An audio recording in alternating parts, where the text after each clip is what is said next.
తిరుమల శ్రీవారిని కేంద్ర మంత్రి కిషన్ రెడ్డి దర్శించుకున్నారు. సుప్రభాత సేవలో పాల్గొని స్వామివారి ఆశీస్సులు అందుకున్నారు.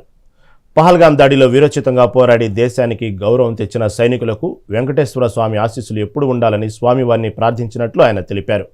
వర్షాల కారణంగా రైతులు సుభిక్షంగా ఉండాలని కోరుకున్నట్లు కిషన్ రెడ్డి చెప్పారు. మా కుటుంబ సమేతంగా స్వామివారి దర్శనాన్ని రావడం జరిగింది. అత్యంత వైభవంగా దర్శనం చేసుకోవడం జరిగింది. మనకందరికీ తెలుసు, ఈ సంవత్సరం కూడా కొంత ఇబ్బందులు అయినప్పటికీ కూడా మంచి వర్షాలు దేశమంతటా రావడం జరిగింది. ప్రజలందరూ కూడా సుఖ సంతోషాలతో మన యొక్క పాడి పంటలతో అందరూ సంతోషంగా ఉండాలని భగవంతుని ప్రార్థిస్తున్నాను. ముఖ్యంగా ఇటీవల జరిగినటువంటి పహల్గాం సంఘటన తర్వాత ఆపరేషన్ సింధూర్తో మన సైనికులు, మన భద్రతా సిబ్బంది ఏ రకంగా వీరోచితమైనటువంటి ప్రదర్శన చేసి మన దేశానికి గౌరవాన్ని పెంచేటువంటి ప్రయత్నము, ఉగ్రవాదులను అంతం చేసేటువంటి ప్రయత్నం చేయడం జరిగింది.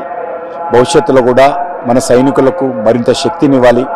మన భద్రతా సిబ్బంది మరింత పట్టుదలతో దేశ పరిరక్షణలో అంకితభావంతో పనిచేస్తున్నారో వాళ్ళకు అన్ని రకాలుగా అండగా ఉండాలి. ఆ రకంగా మన సైనిక శక్తి, మన దేశ భద్రత మరింత శక్తివంతంగా ఉండాలని ఈ సందర్భంగా భగవంతుని ప్రార్థిస్తున్నాం.